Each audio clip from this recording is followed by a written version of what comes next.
The Tuppenny Millionaire by P.G. Wodehouse. I and the crowd that strolled on the promenade decitrangers, enjoying the morning sunshine. There were some who had come to Rovel for their health, others who wished to avoid the rigors of the English spring, and many more who liked the place, because it was cheap and close to Monte Carlo. None of these motives had brought George Albert Balmer. He was there because 3 weeks before Harold Flower had called him a vegetable. What is it that makes men do perilous deeds? Why does a man go over Niagara Falls in a barrel not for his health? Half an hour with a skipping rope would be equally beneficial to his liver. No, in 9 cases out of 10. He does it to prove to his friends and relations that he is not the mild, steady-going person they have always thought him. Observe the music-hall acrobat as he prepares to swing from the roof by his eyelids. His gaze sweeps the house. It isn't true. It seems to say I am not a jellyfish. It was so with George Balmer. In London at the present moment, there exist some thousands of respectable, neatly dressed, mechanical, unenterprising young men, employed at modest salaries, by various banks, corporations, stores, shops, and business firms. They are put to work. When young and they stay put, they are muscles. Each has his special place on the rock and remains glued to it all his life. To these thousands George Albert Balmer belonged. He differed in no detail from the rest of the great army. He was as respectable, as neatly dressed, as mechanical, and as unenterprising. His life was bounded east, west, north, and south by the Planet Insurance Company which employed him, and that there were other ways in which a man might fulfill himself than by giving daily imitations behind a counter of a mechanical figure walking in its sleep, had never seriously crossed his mind. On George, at the age of 24, there descended out of a dear sky a legacy of £1,000. Physically, he remained unchanged beneath the shock. No trace of hauteur crept into his bearing when the head of his department, calling his attention to a technical flaw in his work of the previous afternoon, addressed him as "Here, Yao Young, what's your confounded name?" He did not point out that this was no way to speak to a gentleman of property. You would have said that the sudden smile of fortune had failed to unsettle him. But all the while his mind, knocked head over heels, was lying in a limp heap, wondering what had struck it. To him, in his dazed state, came Harold Flower, herald messenger to the Planet Insurance Company, and one of the most assiduous money borrowers in London, had listened to the office gossip about the legacy, as if to the strains of some grand sweet anthem. He was a bibulous individual of uncertain age, who in the intervals of creeping about his duties kept an eye open for possible additions to his staff of creditors. Most of the clerks at the Planet had been laid under contribution by him in their time, for Harold had a way with him that was good for threepence any payday, and it seemed to him that things had come to a sorry pass if he could not extract something special from plutocrat Balmer in his hour of rejoicing. Throughout the day he shadowed George, and shortly before closing time backed him into a corner, tapped him on the chest, and requested the temporary loan of a sovereign. In the same breath he told him that he was a gentleman, that a messenger's life was practically that of a blanky slave, and that a young man of spirit who wished to add to his already large fortune would have a bit on giant gooseberry for the city and suburban. He then paused for a reply.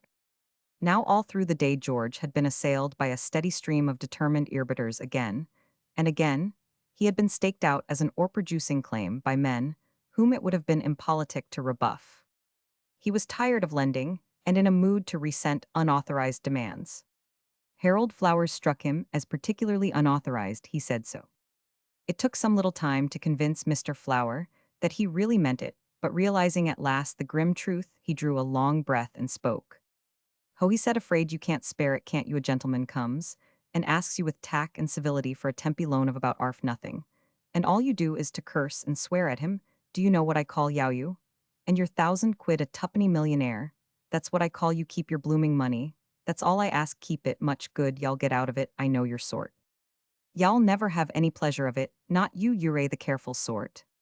Y'all put it into consols, you will, and draw your 3 halfpence a year. Money wasn't meant for your kind. It don't mean nothing to you. You ain't got the go in you to appreciate it. A vegetable, that's all you are, a blanky little vegetable. A blanky little gorblimey vegetable. I seen turnips with more spirit in 'em than what you've got. And Brussels sprouts, yes, and parsnips."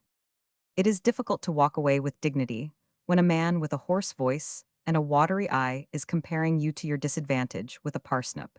And George did not come anywhere near achieving the feat, but he extricated himself somehow and went home brooding. Mr. Flower's remarks rankled particularly, because it so happened that consols were the identical investment on which he had decided his Uncle Robert, with whom he lived as a paying guest, had strongly advocated them. Also, they had suggested themselves to him independently. But Harold Flower's words gave him pause. They made him think for 2 weeks, and some days he thought flushing uncomfortably, whenever he met that watery but contemptuous eye.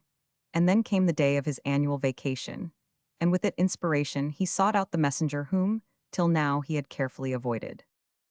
Flower, he said. "To me, lord. I am taking my holiday tomorrow. Will you forward my letters? I will wire you the address. I have not settled on my hotel. Yet I am popping over." He paused. "I am popping over," he resumed carelessly to Monty. "To who?" inquired Mr. Flower. "To Monte Carlo, you know." Mr. Flower blinked twice rapidly, then pulled himself together. "Use, I don't think," he said. And that settled it. The George who strolled that pleasant morning on the promenade des strangers differed both externally and internally from the George who had fallen out with Harold Flower in the offices of the Planet Insurance Company. For a day after his arrival, he had clung to the garb of middle-class England on the second. He had discovered that this was unpleasantly warm and worse conspicuous at the Casino Municipal that evening. He had observed a man wearing an arrangement in bright yellow velvet without attracting attention.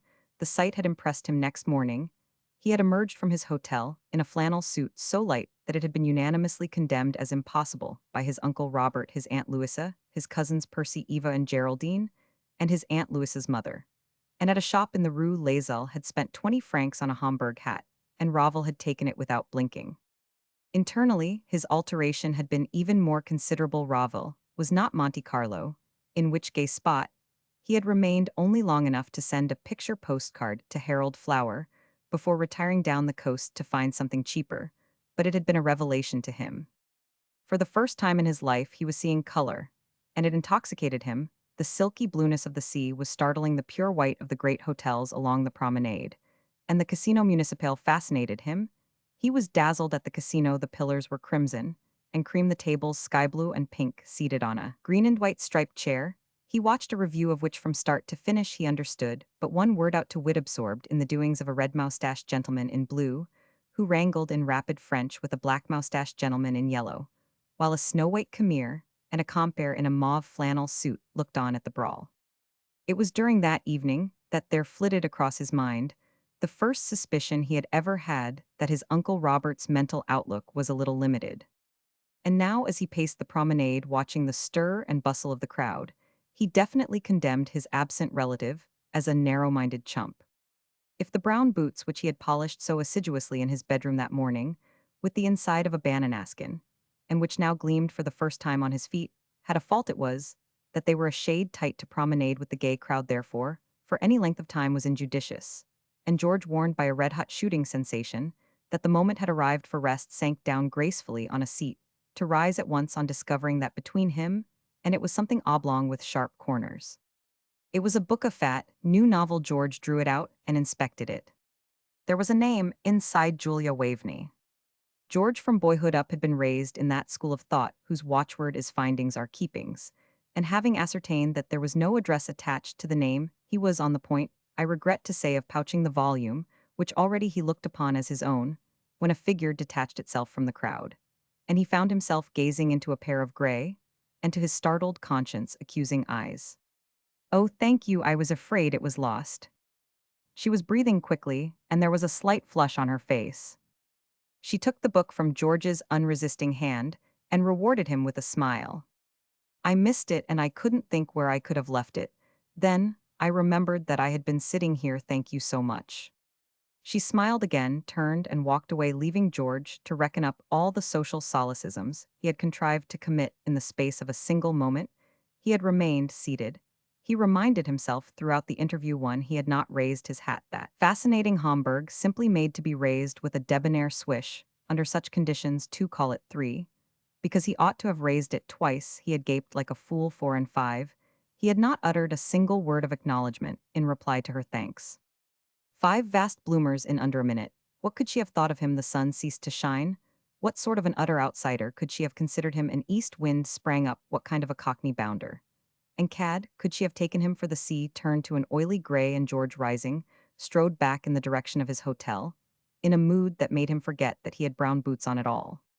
His mind was active several times since he had come to Rawville. He had been conscious of a sensation, which he could not understand, a vague yearning sensation, a feeling that, splendid as everything was in this paradise of color, there was nevertheless something lacking now.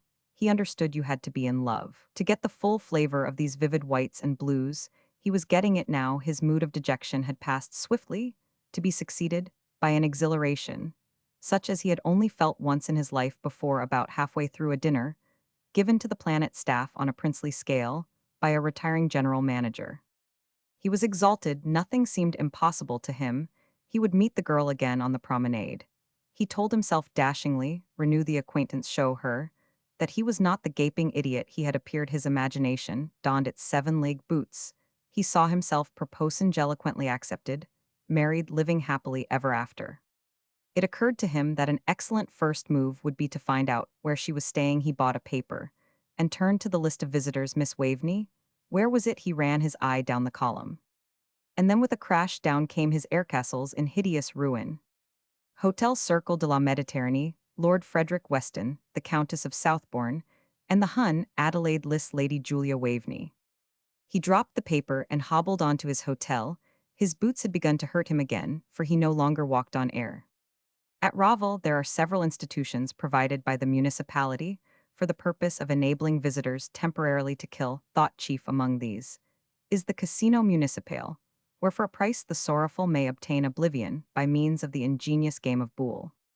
Disappointed lovers at Rawville take to boule, as in other places they might take to drink. It is a fascinating game. A wooden-faced high priest flicks a red india-rubber ball into a polished oaken bowl, at the bottom of which are holes, each bearing a number up to 9. The ball swings round and round like a planet, slows down, stumbles among the holes, rests for a moment in the one which you have backed, then hops into the next one. And you lose. If ever there was a pastime calculated to place young Adam Cupid in the background, this is it. To the boule tables that night fled George with his hopeless passion. From the instant when he read the fatal words in the paper, he had recognized its hopelessness. All other obstacles he had been prepared to overcome. But a title, no, he had no illusions as to his place in the social scale. The Lady Julias of this world did not marry insurance clerks. Even if their late mother's cousin had left them £1,000, that daydream was definitely ended. It was a thing of the past, all over except the heartache. By way of a preliminary sip of the waters of Lethe, before beginning the full draught, he placed a franc on number 7, and lost another franc on 6. Suffered the same fate, he threw a 5-franc cartwheel recklessly on evens at 1. It was enough. Thrusting his hat on the back of his head, and wedging himself firmly against the table, he settled down to make a night of it. There is nothing like boule for absorbing the mind. It was some time before George became aware that a hand was prodding him in the ribs. He turned, irritated. Immediately behind him, filling the landscape, were 2 stout Frenchmen. But even as he searched his brain for words that would convey to them, in their native tongue, his disapproval of this jostling, he perceived that they, though stout, and in a general way offensive, were, in this particular respect, guiltless. The prodding hand belonged to somebody invisible behind them. It was small and gloved a woman's hand. It held a 5-franc piece. Then, in a gap caused by a movement in the crowd, he saw the face of Lady Julia Waveney. She smiled at him. "On 8, please, would you mind?" he heard her say. And then the crowd shifted again, and she disappeared, leaving him, holding the coin, his mind in a whirl. The game of boule demands undivided attention from its devotees. To play with a mind full of other matters is a mistake. This mistake George made hardly conscious of what he was doing. He flung the coin on the board. She had asked him to place it on 8. And he thought that he had placed it on 8, that in reality, blinded by emotion, he had placed it on 3, was a fact which came home to him neither then nor later. Consequently, when the ball ceased to roll, and a sepulchral voice croaked the news that 8 was the winning number, he fixed on the croupier a gaze that began by being joyful and expectant, and ended, the croupier remaining entirely unresponsive, by being wrathful. He leaned towards him. "Monsieur," he said, "moi j'agite 5 francs, Sir Hewitt." The croupier was a man with a pointed mustache, and an air of having seen all the sorrow and wickedness that there had ever been in the world. He twisted the former, and permitted a faint smile to deepen the melancholy of the latter, but he did not speak. George moved to his side. The two stout Frenchmen had strolled off, leaving Elberum behind them. He tapped the croupier on the shoulder. I say, he said, what's the game? Jijit 5 francs, Sir Hewitt, I tell you moi. A forgotten idiom from the days of boyhood and French exercises came to him. Moi qui parle, he added. Messieurs fates vos dieu, crooned the croupier in a detached manner. To the normal George, as to most Englishmen of his age, the one cardinal rule in life was at all costs to avoid rendering himself conspicuous in public. Than George normal no violet that ever hid itself in a mossy bank could have had a greater distaste for scenes.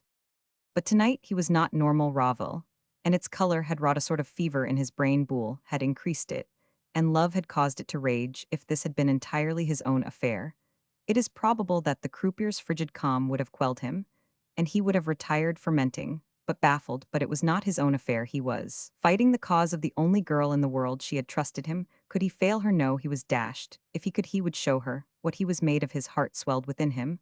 A thrill permeated his entire being, starting at his head and running out at his heels. He felt tremendous, a sort of blend of Oliver Cromwell, a berserk warrior, and Sir Galahad. Monsieur, he said again. Hi, what about it? This time the croupier did speak. C'est fini, he said, and print cannot convey the pensive scorn of his voice. It stung George in his exalted mood like a blow. Finished? Was it all right now? He would show them. They had asked for it, and now they should get it. How much did it come to? 5 francs the steak had been, and you got 7 times your steak, and you got your steak back. He was nearly forgetting that 40 francs in all, then 2 of those gold columns. In fact, very well then. He leaned forward quickly across the croupier, snatched the lid off the gold tray, and removed 2 louis. It is a remarkable fact in life that the scenes which we have rehearsed in our minds never happen as we have pictured them happening in the present case. For instance, it had been George's intention to handle the subsequent stages of this little dispute with an easy dignity. He had proposed the money obtained to hand it over to its rightful owner, raise his hat, and retire with an air a gallant champion of the oppressed. It was probably about 1/16 of a second after his hand had closed on the coins that he realized in the most vivid manner that these were not the lines on which the incident was to develop, and with all his heart he congratulated himself on having discarded those brown boots in favor of a worn but roomy pair of gents' Oxfords. For a moment there was a pause and a silence of utter astonishment, while the minds of those who had witnessed the affair adjusted themselves to the marvel, and then the world became full of starting eyes, yelling throats, and clutching hands from all over the casino. Fresh units swarmed like bees to swell the crowd at the center of things. Promenaders ceased to promenade, waiters to wait, elderly gentlemen sprang on to tables. But in that momentary pause, George had got off the mark. The table at which he had been standing was the one nearest to the door, and he had been on the door side of it as the first eyes began to start, the first throats to yell, and the first hands to clutch. He was passing the counter of the money changer. He charged the swing door at full speed, and true to its mission, it swung. He had a vague glimpse from the corner of his eye of the hat and cloak counter, and then he was in the square with the cold night breeze blowing on his forehead and the stars winking down from the blue sky. A paper seller on the pavement, ever the man of business, stepped forward and offered him the Paris edition of the Daily Mail, and being in the direct line of transit, shot swiftly into the road and fell into a heap, while George, shaken, but going well, turned off to the left, where there seemed to be rather more darkness than anywhere else. And then the casino disgorged the pursuers. To George, looking hastily over his shoulder, there seemed 1,000 of them. The square rang with their cries. He could not understand them, but gathered that they were uncomplimentary. At any rate, they stimulated a little man in evening dress, strolling along the pavement towards him, to become suddenly animated, and to leap from side to side with outstretched arms. Panic makes harlequin 3/4 of us, all for one who had never played rugby football. George handled the situation well. He drew the defense with a feint to the left, then swerving to the right, shot past into the friendly darkness. From behind came the ringing of feet and an ever-growing din. It is one of the few compensations a fugitive pursued by a crowd enjoys, that while he has space for his maneuvers, those who pursue are hampered by their numbers. In the little regiment that pounded at his heels, it is probable that there were many faster runners than George. On the other hand, there were many slower, and in the early stages of the chase, these impeded their swifter brethren at the end of the first half minute. Therefore, George, not sparing himself, had drawn well ahead, and for the first time found leisure for connected thought. His brain became preternaturally alert so that when rounding a corner, he perceived entering the main road from a side street in front of him, a small knot of pedestrians. He did not waver, but was seized with a keen spasm of presence of mind without pausing in his stride. He pointed excitedly before him, and at the same moment shouted the words la la vite vite. His stock of French was small, but it ran to that. And for his purpose, it was ample. The French temperament is not stolid. When the French temperament sees a man running rapidly and pointing into the middle distance, and hears him shouting la la vite vite, it does not stop to make formal inquiries. It sprints like a Mustang. It did so now, with the happy result that a moment later George was racing down the road, the center and recognized leader of an enthusiastic band of six which, in the next 20 yards, swelled to 11. 5 minutes later, in a wine shop near the harbor, he was sipping the first glass of a bottle of cheap, but comforting vin ordinaire, while he explained to the interested proprietor, by means of a mixture of English broken French and gestures, that he had been helping to chase a thief, but had been forced by fatigue to retire prematurely for refreshment. The proprietor gathered, however, that he had every confidence in the zeal of his still active colleagues. It is convincing evidence of the extent to which love had triumphed over prudence in George's soul that the advisability of lying hid in his hotel on the following day did not even cross his mind immediately after breakfast, or what passed for it at Ravel. He set out for the Hotel Cercle de la Méditerranée to hand over the 2 louis to their owner. Lady Julia, he was informed on arrival, was out. The porter, politely genial, advised Monsieur to seek her on the Promenade des Étrangers. She was there on the same seat where she had left the book. "Good morning," he said. She had not seen him coming, and she started at his voice. The flush was back on her face. As she turned to him, there was a look of astonishment in the gray eyes. He held out the 2 louis. "I couldn't give them to you last night," he said. A horrible idea seized him. It had not occurred to him before. "I say," he stammered, "I hope you don't think I had run off with your winnings. For good, the croupier wouldn't give them up, so I had to grab them. And run they came to exactly 2 louis. You put on 5 francs, and you get 7 times your stake." And an elderly lady seated on the bench, who had loomed from behind a parasol, towards the middle of these remarks, broke abruptly into speech. "Who is this young man?" George looked at her, startled. He had hardly been aware of her presence, till now. Rapidly, he diagnosed her as a mother-aunt. She looked more like an aunt, of course. It must seem odd to her, his charging in like this, a perfect stranger. And beginning to chat with her daughter or niece, or whatever it was, he began to justify himself. "I met Yorthai's young lady something," told him. That was not the proper way to put it, but hang it, what else could he say, at the casino last night? He stopped. The effect of his words on the elderly lady was remarkable. Her face seemed to turn to stone and become all sharp points. She stared at the girl. "So you were gambling at the casino last night," she said. She rose from the seat, a frozen statue of displeasure. "I shall return to the hotel. When you have arranged your financial transactions with your friend, I should like to speak to you. You will find me in my room." George looked after her dumbly. The girl spoke in a curiously strained voice, as if she were speaking to herself. "I don't care," she said. "I am glad." George was concerned. "I am afraid your mother is offended, Lady Julia." There was a puzzled look in her gray eyes as they met his. Then they lit up. She leaned back in the seat and began to laugh softly at first, and then with a note that jarred on George. Whatever the humor of the situation, and he had not detected it at present, this mirth, he felt, was unnatural and excessive. She checked herself at length, and a flush crept over her face. "I don't know why I did that," she said abruptly. "I am sorry. There was nothing funny in what you said, but I am not Lady Julia. And I have no mother. That was Lady Julia, who has just gone, and I am nothing more important than her companion." Her companion? I had better say her late companion. It will soon be that I had strict orders, you see, not to go near the casino without her, and I went. Then I've lost you your job, I mean your position. If it hadn't been for me, she wouldn't have known I.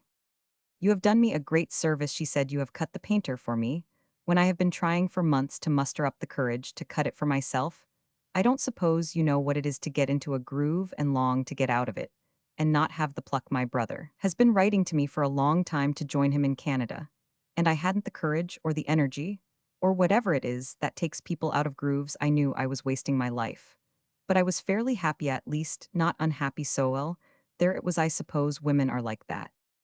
Then now, and now you have jerked me out of the groove, I shall go out to Bob by the first boat. He scratched the concrete thoughtfully with his stick. It's a hard life out there, he said. But it is a life. He looked at the strollers on the promenade. They seemed very far away in another world. Look here, he said hoarsely, and stopped. May I sit down? He asked abruptly. I've got something to say, and I can't say it when I am looking at you. He sat down and fastened his gaze on a yacht that swayed at anchor against the cloudless sky. Look here, he said, will you marry me? He heard her turn quickly and felt her eyes upon him. He went on doggedly. I know, he said, we only met yesterday. You probably think I am mad. I don't think you're a mad, she said quietly. I only think you're a too quixotic. You're a sorry for me. And you are letting a kind impulse carry you away, as you did last night at the casino. It's like you. For the first time, he turned towards her. I don't know what you suppose I am, he said, but I'll tell you I am a clerk in an insurance office.